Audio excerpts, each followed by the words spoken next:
गुरु जी का खालसा श्री वाहिगुरु जी की फतेह। जन्म साखी 10 गुरुओं की सूरज प्रकाश ग्रंथ साखी गुरु गोविंद सिंह जी की। गुरु जी का आनंदपुर वापस आना। पहाड़ी राजाओं को कमर तोड़ हार देकर गुरु जी ने आनंदपुर जाने की तैयारी की, क्योंकि सिख योद्धे इस जीत की खुशी में आनंदपुर जाने के लिए उत्सुक थे। गुरुजी लिखते हैं, दोहरा जूद जित अय जबे टिके न तिन पुर पाव, कहालुर में बधियो आन आनंदपुर गाओ। योद्धाओं की उत्सुकता को शांत करने के लिए गुरुजी ने जल्दी ही तैयारी करके आनंदपुर को जाने की तैयारी कर ली। चलते समय गुरुजी ने रंजीत नगारे पर दोहरी चोट लगाकर इलाके में गूंज डाल दी। घायल सिखों की मरम्मत पट्टी करते करवाते गुरुजी अपने साथियों को लेकर धीरे धीरे जा रहे थे। रात के समय किसी गांव के पास खुले स्थान डेरा करके दूसरे दिन प्रातःकाल वहां से चल पड़ते थे। राजा नहन की प्रार्थना स्वीकार करके सधोरा पार करके लाहडूपुर गांव में गुरुजी ने 12 दिन आवास रखा। यहाँ से चलकर जब गुरुजी रायपुर गांव पहुँचे तो वहाँ की रानी ने आपकी बड़े प्रेम और श्रद्धा से भोजन आदि की सेवा की। रानी के पुत्रों को गुरुजी ने केश रखवाए तथा अपनी एक ढाल तलवार उसे प्रदान की। धन श्री गुरु गोविंद सिंह जी महाराज।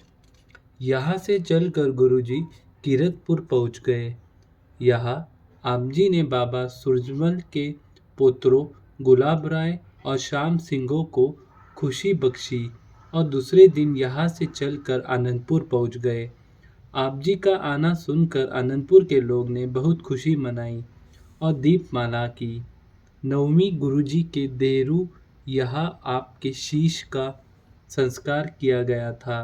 दर्शन करके आप जी ने कड़ा प्रसाद बांटा। तदुपरांत दोनों वक्त आपके दीवान सजते और हजारों श्रद्धालु नर नारी भेंट लेकर आपके दर्शन करके खुशी प्राप्त करते तथा आनंदित होते।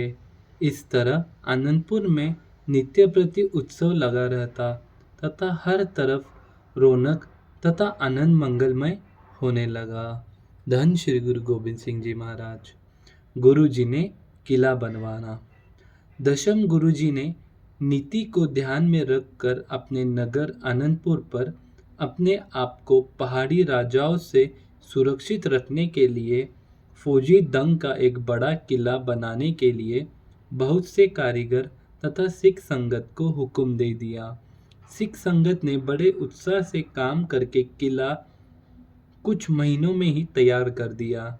इस किले में अपने तथा सैनिकों के रहने सहने के लिए सब सहूलतों का प्रबंध कर दिया गया। इस किले का नाम गुरुजी ने आनंदगढ़ रखा।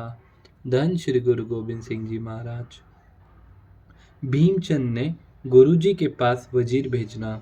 गुरुजी रोज नित्य नए आए हुए सिख योद्धाओं को लेकर पहाड़ी जंगल में शिकार जाते। शिकार समय दुंदभियों की आवाज तथा शिकारी सिखों का हल्ला सुनकर सज्जनों को खुशी होती तथा शत्रुओं की छाती जलती।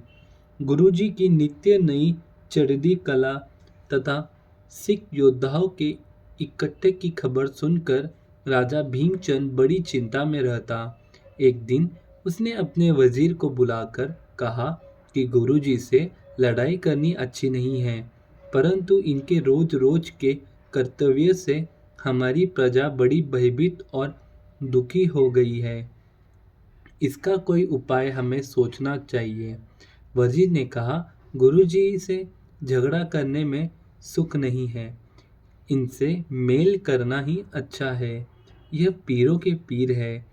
वजीर की बात सुनकर राजा ने अपने एक वजीर को बहुत सी भेंट देकर गुरुजी के पास भेजा और प्रार्थना की कि आप जी के सेवक मेरे राजा के गांव में जाकर दान चारा लेने के लिए लोगों को तंग करते हैं।